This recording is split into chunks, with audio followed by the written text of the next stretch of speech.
Hello, Smagpies, and welcome to the SMAGcast, episode number 18.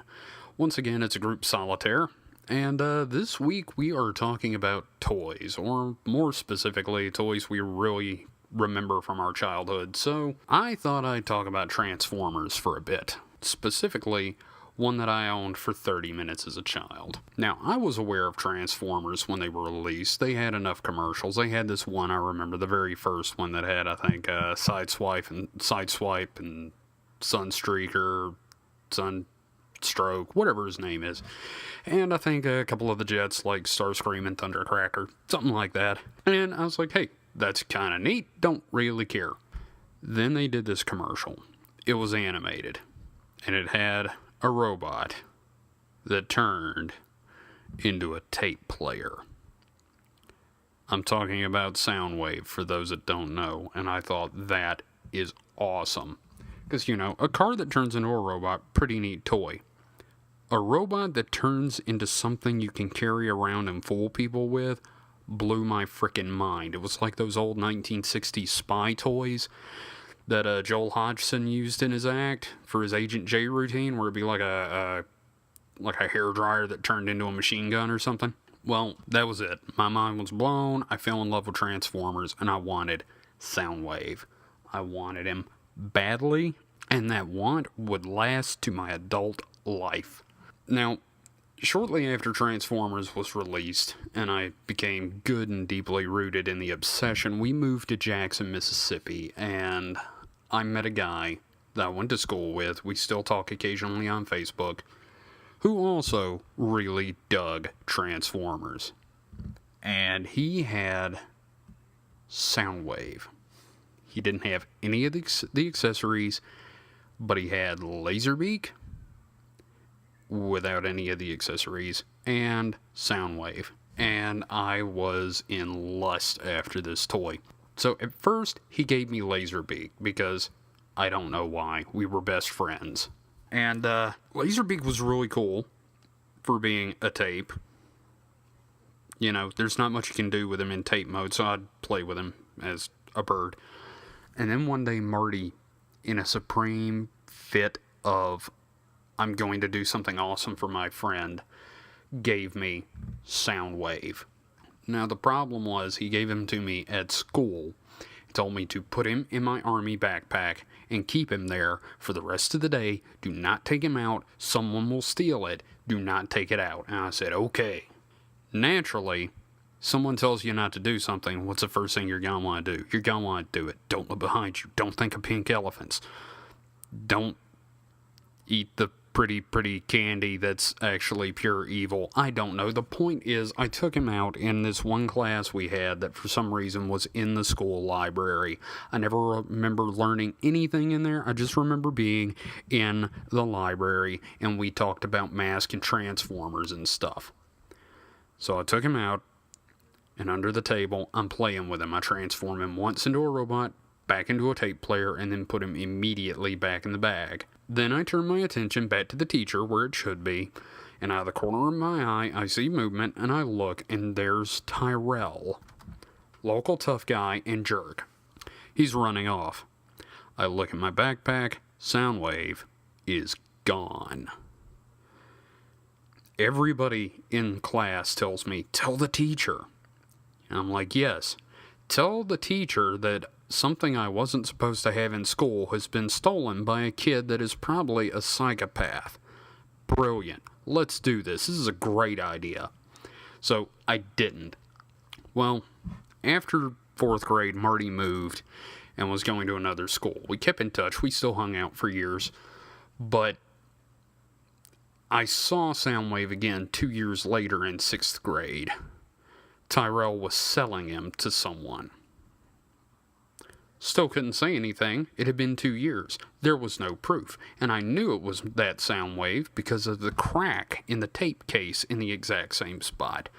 So my hopes of having Soundwave at that point were completely dashed. Now, somewhere along the way, I managed to get Blaster, which, if you're not familiar with Transformers, Blaster is the Autobot equivalent of Soundwave. He had his own tape deck thing, and he turned into like a boombox. Fine. Except, his tape deck on mine was broken, so I had to have it held shut with like a rubber band. And he didn't have any tapes available when he was first released, which was stupid. He obviously was supposed to have some. After the movie came out in '86, yeah, he had some tapes. I got a couple of tapes. I had like a little lion and a robot, and I don't remember any of the names, because who cares, it's Blaster. But it was like getting a second place toy, a second place Soundwave. Here's a runner-up, kid. So that kind of put a damper on me wanting Soundwave for a while.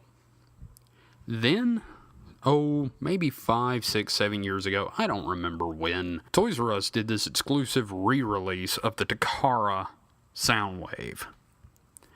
And I was excited. I was like, oh boy, here we go. And I'm a grown-up now. I have a job. I can spend money on what I want. So, naturally, I ordered him. Now, there was talk of it getting canceled. The order took months and months and months to fill. And then finally, it shows up. I'm ecstatic. It came with Laserbeak and Ravage, all the accessories. One little problem. It's not like a deal breaker. It's just a little problem. It's not really the original Soundwave. I don't know why they didn't have the molds for that, but what they released was a repaint of a reissue of Soundwave from Japan called Sound Blaster. Sound Blaster was black and purple, and instead of having the flush tape deck, it sort of stuck out a little bit, and it could hold 2 tapes. Well, on some level, I'm like, oh man, this isn't the original Soundwave. On the other hand, I'm like, I have Soundwave. So, I don't really complain about that. It's one of those things where it's like, yeah, I would have rather had the original, but oh well. Now, the thing that's really driven home the fact that I need to talk about this is recently, as in this past weekend, our friend Austin got drunk and went to Toys R Us, which he is oft wont to do. Well, he spent way too much money on toys. He got the Transformers Masterpiece Edition Metroplex. It is 2 feet tall. He also got the only Soundwave they had in the store, Masterpiece Edition. This thing looks like an awesome version of the one from the cartoon. And it came with the 5 original cassettes: Rumble, Frenzy, Laserbeak, Buzzsaw, and Ravage. All with their accessories, of course. The really awesome part about this thing, and I keep using the word awesome, and I'm sorry, but the incredibly awesome thing about these figures is that Rumble and Frenzy come with their pile driver arms. If you watch the show, you know how awesome that is. They transform, you can remove their arms and put the pile drivers on. I mean, seriously, how cool is that? Why did these not come out when we were kids? Why didn't they just make them that awesome to begin with? Gah! I mean, that's insane. But he spent far too much money, and he kind of regrets it, but he also is sitting there content in the knowledge that he has the Masterpiece Soundwave. So if any of you Smagpies out there happen to want to contribute to the SMAGcast, by all means, find one and send it to me, and you'll have my eternal gratitude. Well, that's all I got for this week, really. So I'm going to hand it over to Warren, and I'll see you guys on the other side of the show. So, till then.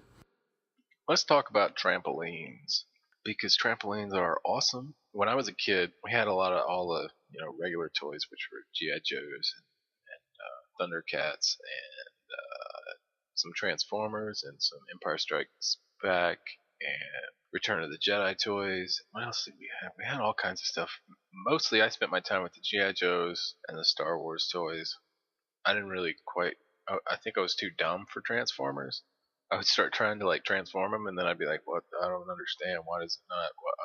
Fuck it." The greatest toy I ever had was the trampoline. It was my holodeck, for lack of a better term. You could get on there and just be whatever and whoever you wanted to be for as long as you wanted it to be that thing. For some reason, jumping on the trampoline never felt tiring. So I would come home from school from like age 7 or 8, to age 14 and go straight to the trampoline as quickly as I could and just be who I wanted to be, leaping about. Mostly it was some sort of superhero type character or Jedi or ninja or anything else I could think of. I think at some point it was vampire hunter. But yeah, I just take bits and pieces of stories and stuff that I had heard and I would act them out, build my own little sagas on the trampoline. And most of it, oddly enough, probably took place in my head while I was just bouncing up and down, which is a extremely pleasant experience. Just the act of bouncing up and down. And then when the story would reach a point of action, I would then start acting out the action in all kinds of overly dramatic ways. I was actually, I think clinically, I could have been labeled as addicted to the trampoline because it was like totally my escape. My brother was inside playing video games. He was playing the D&D computer games and stuff, which I tried a few times, but they were the ones where, you face forward and you have a party of like 4 or so and you move in quote 3D through dungeons. I tried playing those a few times, but it was, I don't know. I like Grimrock, which is a callback to those, but at the time it just didn't, it felt way too constricting for my mind. But the trampoline, I could get out there and I could just be whatever I wanted to in whatever way that I wanted to. And it was great. I think I spent a lot of time as Captain America, not because I'm particularly patriotic, but because I liked his outfit. I didn't have really good taste as a child, I admit. He seemed cool to me as a kid.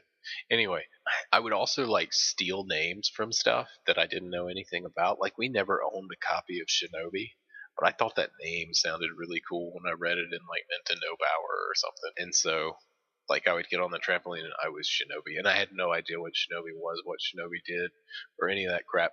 So I was just, of course, whatever the hell I felt like. But I had that name, and it felt cool. I'm sure I spent a lot of time as the good Terminator from Terminator 2. Pretty much anything you can think of, I got to be on that trampoline. The sad part was 99.9% of the time I was by myself completely, which is more funny than sad at this point. But occasionally I'd have friends visit, and they liked playing on the trampoline too. I think I ever met a friend that didn't get it, that didn't see the possibilities. I did have some friends that were more interested in seeing what physical feats they could accomplish on the trampoline. See, I never became like a trick trampoliner, which is, I spent hundreds of hours on that thing, but I could barely do a backflip. I could do a front flip with great trepidation. I don't think I ever did a backflip successfully. I think I tried one time and landed on my neck and was like, I don't think I want to do that again. Another feature of the trampoline was that I always had bruises on my shins, like always, because the one we had was just bare springs and metal with that thing in the middle, that big black net or whatever it was. So climbing up on it was invariably you bang the crap out of your knees and shins on the hard metal. And so like forever and ever, as long as we had that trampoline, I had 4 or 5 bruises on my shins every day. Not like big bad bruises, but like, little smack bruises. My dog liked the trampoline. It was weird. The dog like really wanted to be underneath the trampoline trying to bite our feet. So when she was out, she would be under the trampoline like biting at our feet. Although I don't think it ever generated a hole in the trampoline. That the trampoline was made from like a serious material. It did get holes eventually. Oh, yeah, the worst thing about the trampoline was that birds apparently thought it was a big old toilet when they were flying over us. And so they invariably pooped all over it. And so it always had like big old white splatters on it, which is kind of gross. Some days it was bad enough that I would hook up the hose and drag it all the way to the back of the yard and spray the whole damn thing off so that I could get up on there without crusting up with bird shit. So yeah, I mean it was at least as good as a holodeck. Unfortunately, as I got older, it got harder and harder for me to justify spending as much time as I did on a trampoline. Neighbors and people around town would see me on the trampoline and comment to me later that they saw me playing on my trampoline, just jumping around. And I remember being like really embarrassed by that the older I got, until as a young teenager, I think I kind of stopped using it. But before I stopped using it, we had a grove in our yard, and I would drag the trampoline on the other side of the grove, so the grove was between the street and the trampoline, so I could act out my little fantasies and be a superhero without anybody seeing. But every time my dad mowed the lawn, he would drag the trampoline back out in the middle of the fucking yard so he could mow underneath it. And eventually I did. My time spent on the trampoline waned a great deal. Till one day I came home and my parents had sold it. I think I was like 14 or 15, maybe 16. I was old enough that it might not have mattered, and they knew I hadn't been using it as much. But it was a pretty sad day, because it really was whatever I wanted it to be, and I was whoever I wanted to be while I was on it. Hey, Mike here. And so our topic this week is favorite toy growing up. And while I could talk about the He-Man and G.I. Joes I had, or even something I liked even more, Transformers, which I still occasionally buy and have some reissues and things like that. Or I could even talk about my bike, which, so I grew up in Metairie, which is in Louisiana, just outside of New Orleans, kind of a suburb. And I used to ride my bike everywhere, like, on the levees, around Lake Pontchartrain, all the way up to the mall. Just, rode the hell out of the bike. And that's probably why I really enjoy having a motorcycle as an adult. And well, I could talk about that and how it eventually got stolen, but we were able to steal it back. That I won't. My favorite toy growing up was, I really liked Lego, so to speak. And there was some more backstory here. So my dad was a mechanic, where he would kick my butt for calling him just a mechanic, because he, really worked hard at it and became a certified, ASE certified master technician. So he was more than just a mechanic. I mean, he really knew his shit when it came to cars. And for a long time, he worked at a garage that was part of a Shell gas station. Now, this was before convenience stores were everywhere. I mean, that's back when service stations were service stations. You could get your oil changed and get your car fixed, where you bought gas. So he was a mechanic at one for a pretty long time. In fact, I can't remember anywhere he worked before that shop. So it was for a good portion of my growing up. Well, Lego came out with apparently Lego had a long history of doing Shell-branded products. But they had a service station garage that came out in the 80s. And, of course, I really had to have it. Bug the heck out of my parents to get it. And one Christmas, I got it. And it came with two figures. One dude that had, like, long hair and, like, a shell on his shirt. But the other figure was, my dad always wore baseball caps when he worked. And the other figure was a Lego guy in overalls, but he came with a blue baseball cap. Although my dad never wore overalls, I always made this guy my dad. He represented, this is a little hard to talk about, more hard than I thought it would be. Of course, anyone that doesn't know me personally doesn't know, in 97, my dad died.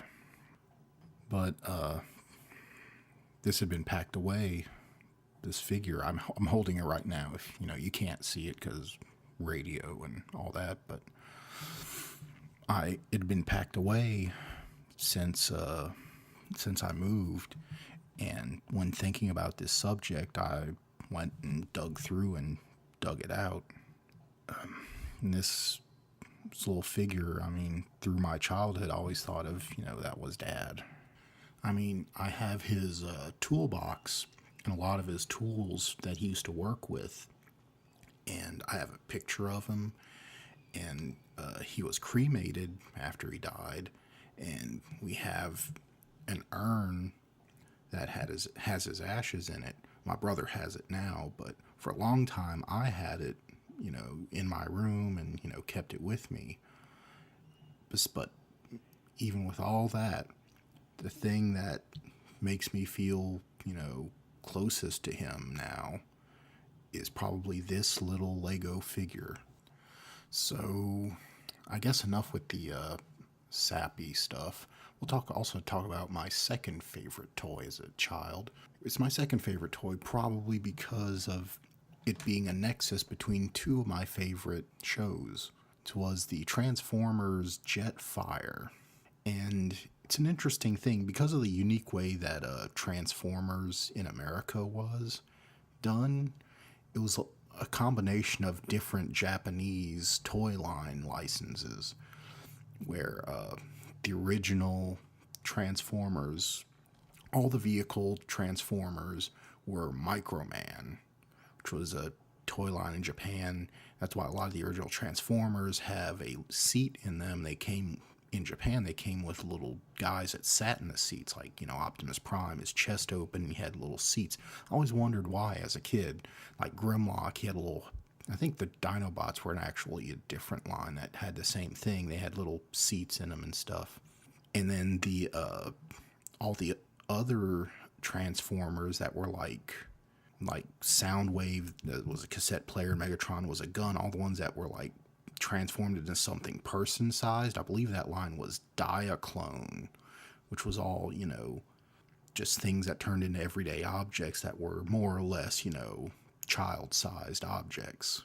But Jetfire, interestingly, the molds were from the Macross line, which Macross, the show, came over to America as part of Robotech. And I loved Robotech as a kid. I loved it more than Transformers or anything else. And really, we never got any good toys. We got a few good toys, but we never got any of the really good transforming ones like the jets. All the jets from Macross we got, or Robotech jets, were pretty crap. But I had Jetfire, which, other than the head, was exactly like, a Valkyrie from Macross.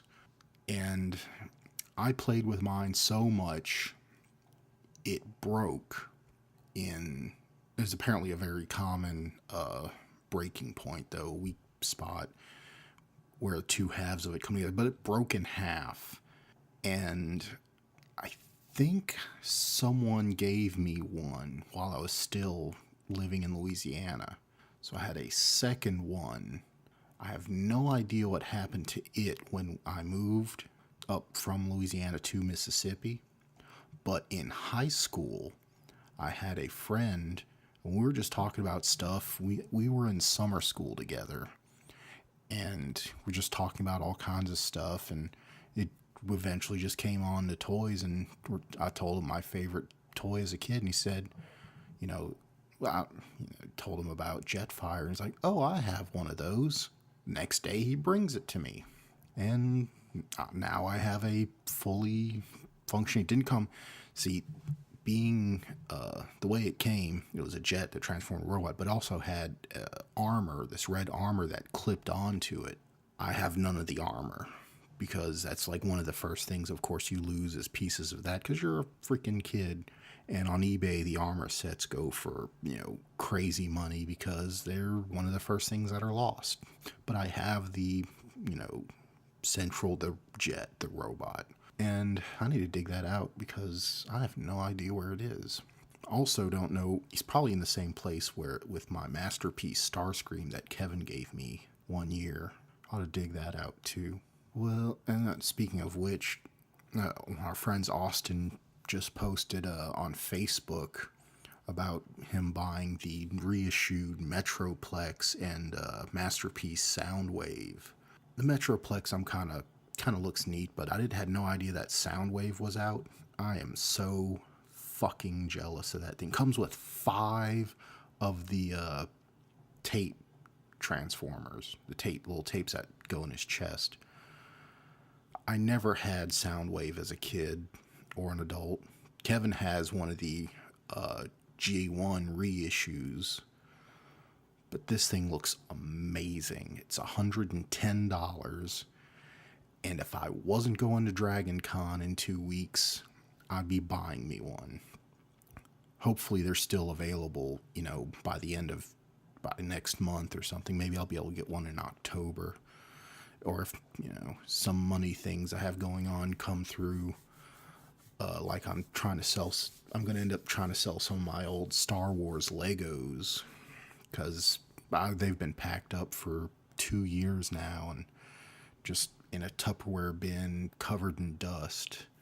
And I can get, about what I paid for them retail without the box, so they'll be going soon. Maybe I'll buy me that Soundwave then. But the clock on the wall says we're out of time, so I'll move it on to the next person. And if I'm last, Kevin is a terrible editor. Hello, Smagpies, it's Paul again, and this week we're talking about things from our childhood. There's a couple of things from the childhood that I could talk about, one of them being Lego, and yes, the plural of Lego is Lego. I really enjoyed Lego, to the point where I have 3 Lego blocks tattooed on my leg. There's just something about Lego, the ability to create things, which is why I really like Minecraft now. But I was always building things. I thought as a kid I was going to grow up and be an architect, and then I learned there was math involved, so I said no. But one of the big things from my childhood was trains. I love trains.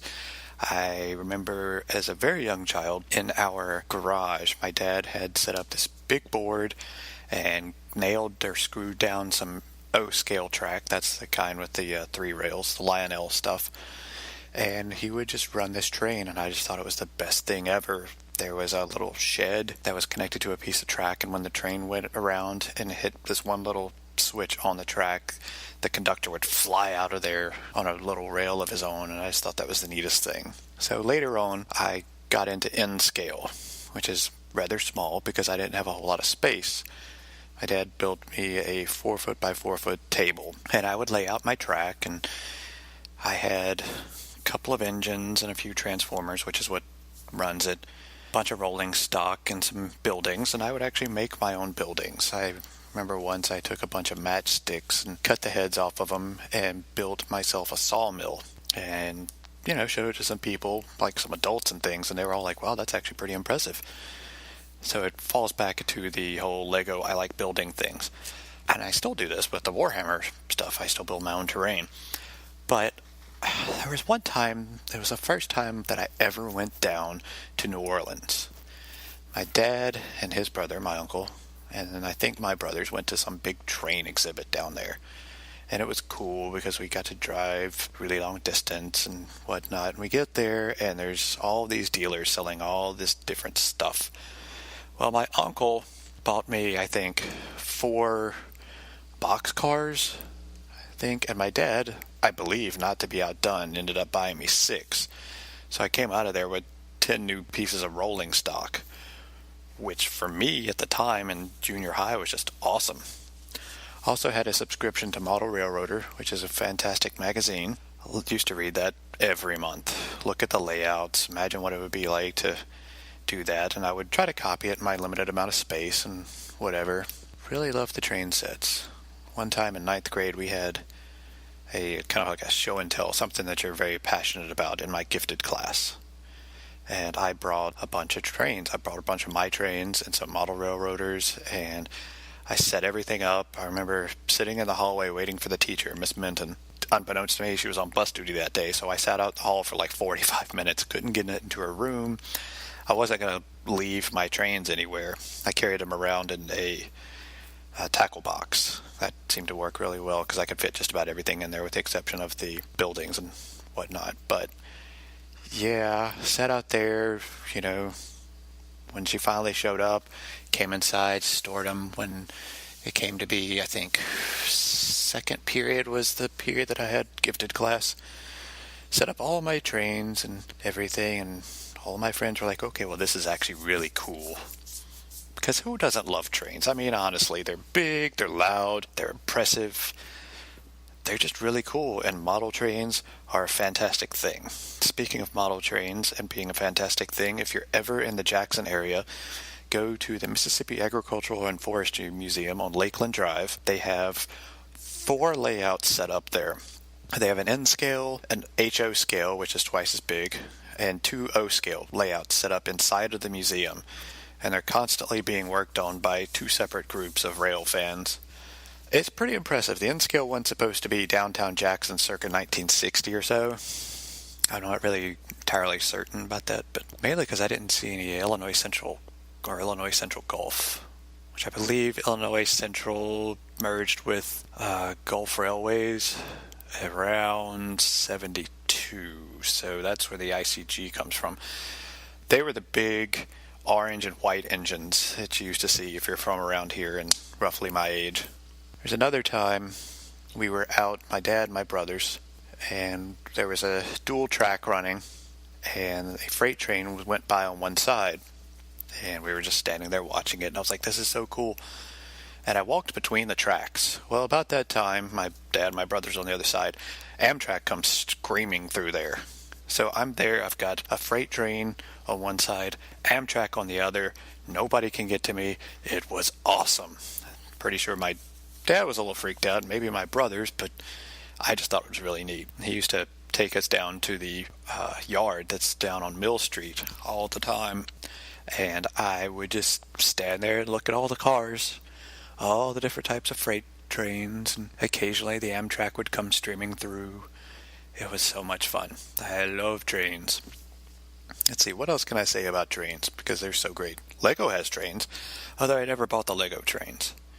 I was more into the space stuff, like early space stuff, like Blacktron and M-Tron, the first ones with magnets and the glowy bits and whatnot. I used to build Transformers and things out of my Lego. It's like, oh, look, it's a car. Okay, well, let me move a couple of pieces around, fully articulated, of course, and now it's a Transformer. It's a big robot with things and a gun and whatnot. One of my brothers used to build all the town stuff. I never really got into that, but one of the great things about YouTube is there's a lot of rail fans on there. There's a bunch of guys who just show off their layouts and their progress, and you can watch all the videos. There's one guy in particular. This big black dude. He's a firefighter. His name is Al Mayo. And he's got his little son there with him every time, Darius, or Prince Darius as he calls him. And this dude, to coin his phrase, his models are off the hook.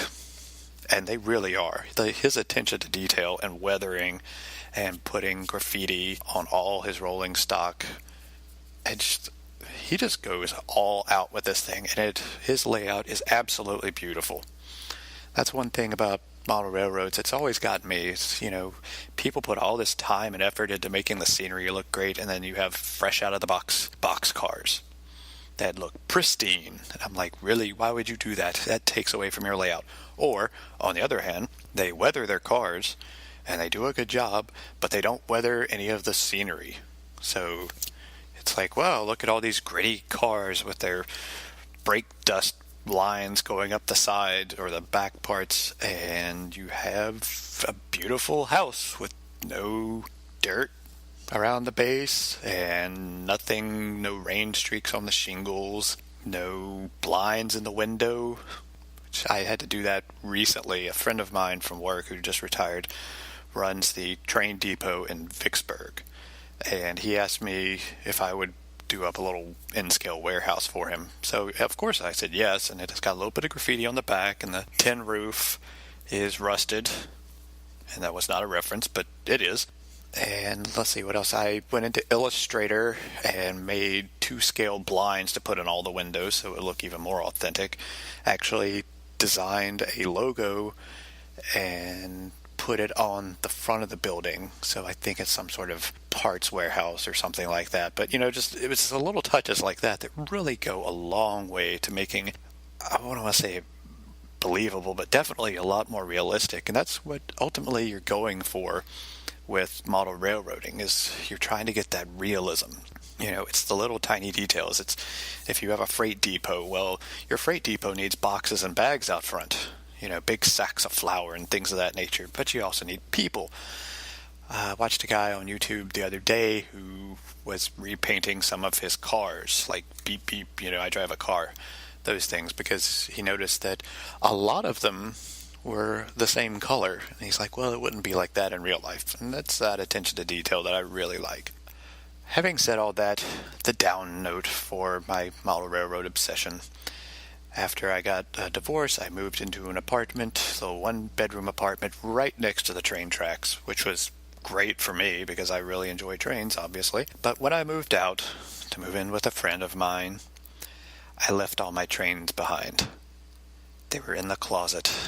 I also left my Brita pitcher. I don't worry about that. But yeah, 2 tackle boxes. One with trains, the other one with a bunch of scenery. And when I went back, when I realized, I think it was a few months later, that I had lost my trains and I remembered where they probably were, I called the landlord and he said, no, they're not there. They're gone. So I lost all of my trains. It was sad. Maybe one day when I buy another house and I have a room big enough, I will start that again. Of course, that's a very expensive hobby, being that most of the locomotives and the diesel engines and whatnot are about $100 a piece, and the rolling stock's not cheap.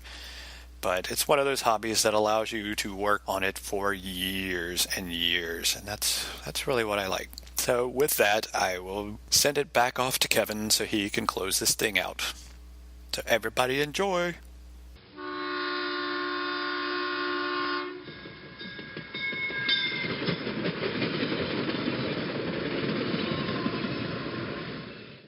Well, here it is, the other side of the show, and as promised, here I am. So that leaves me to thank the rest of the SMAGcast for their thoughts and opinions this week, and we'll be back next week with another roundtable discussion. So until then, stay safe and stay smaggy.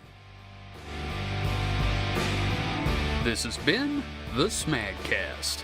If you have any thoughts or questions, you can email us at thesmagcast@gmail.com. Our theme music is Out of School by Jazar from the album Traveler's Guide, which is available from freemusicarchive.org and used under Creative Commons license.